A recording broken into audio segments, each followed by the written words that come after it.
পালাবো না, প্রয়োজনে ফখরুল সাহেবের বাসায় গিয়ে উঠবো। কি জায়গা দেবেন?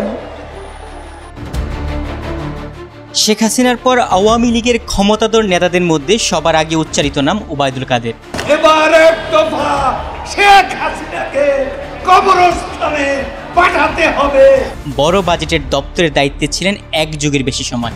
ক্ষমতায় থাকতে প্রায় প্রতিদিনই গণমাধ্যমের সামনে রাজনৈতিক বক্তব্য দিতেন। বিশেষ করে বিএনপির বিরুদ্ধে কথা বলা ছিল তার প্রতিদিনের রুটিন। ওদিন বলেছে আমরা নাকি অলিগলি পাবো না, পালাবার পথ পাবো না।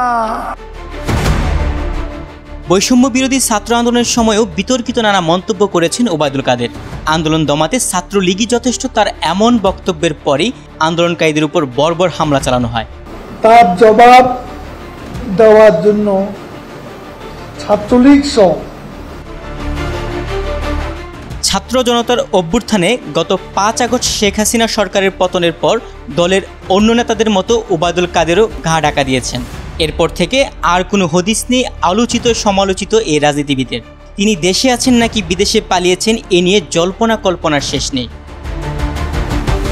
আওয়ামী লীগ ক্ষমতা হারানোর পর দল ও সরকারের প্রভাবশালীদের অনেকেই গ্রেফতার হলেও সে তালিকায় নেই কাদেরের নাম। 5 আগস্টের পর ওবায়দুল কাদেরকে দেশের কোথাও আর দেখা যায়নি। তিনি অন্য কোনো দেশে অবস্থান করছেন এমন তথ্য কারো কাছে নেই।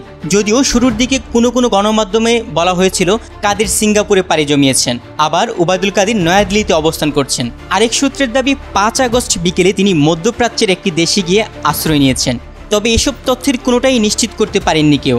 অবশ্য এখন জানা যাচ্ছে দেশে আছেন আওয়ামী লীগের সাধারণ সম্পাদক ওবায়দুল কাদের। এরই মধ্যে ওবায়দুল কাদেরের নামে দেশের বিভিন্ন প্রান্তে গুম, হত্যা, গণহত্যা সহ শতাধিক মামলা হয়েছে। তবে তাকে গ্রেফতারের জন্য কোনো অভিযান চালানো হয়েছে কিনা সেই বিষয়ে কোনো তথ্য পাওয়া যায়নি। অপরদিকে আওয়ামী লীগ সরকারের পতনের পর থেকে দলটির বিভিন্ন পর্যায়ের নেতাকর্মী সহ ওই সরকারের সুবিধাভোগীরা আত্মগোপনে চলে যান। এর মধ্যে দেশের বিভিন্ন সেনানিবাসে 626 জন আশ্রয় নেন বলে 18 আগস্ট আন্তঃবাহিনী জনসংযোগ পরিদপ্তরের এক বিজ্ঞপ্তিতে জানানো হয়। আশ্রয় নেওয়া ব্যক্তিদের মধ্যে রাজনীতিক, বিচারক, প্রশাসন ও পুলিশের কর্মকর্তা এবং তাদের পরিবারের সদস্যরা ছিলেন। পরবর্তী সময়ে তাদের মধ্যে কয়েকজনকে গ্রেফতার করা হলেও বাকিরা সেনানিবাস থেকে বের হয়ে কোথায় অবস্থান করছেন সে ব্যাপারে নিশ্চিত করে কিছু জানা যায়নি। তবে তাদের মধ্যে কেউ কেউ দেশ ছেড়েছেন বলে প্রচার করা হচ্ছে। তুহিন ভুইয়া, বাংলাদেশ প্রতিদিন।